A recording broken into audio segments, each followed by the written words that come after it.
Të nderuar qytetarë, policia e narkoshtetit ka hyrë dje me forcë pa mandat dhe në shkelje të ligjit në një mjedis privat, duke dhunuar kreun e një prej partive opozitare, zotin Adriatik Alimadhi.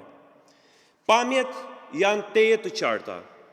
Polici civil dhe me uniform tërheqin dhe godasin një zotëri në mosh, në punën dhe në pronën e vetë.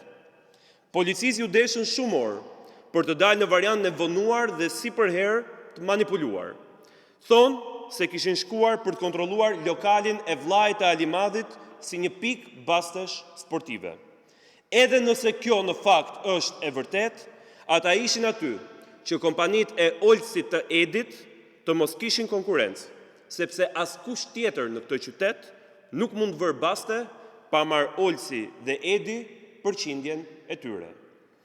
Alimadhi është i gjashti në radhën e krerëve të partive opozitare që goditen, merren peng, arrestohen dhe persekutohen. Në emër të Partisë Demokratike të Shqipërisë, dënoj me forcë këtë akt të palishëm, burracak, të dorë të zezë të pushtetit mbi çdo qytetar të lirë të Republikës së Shqipërisë.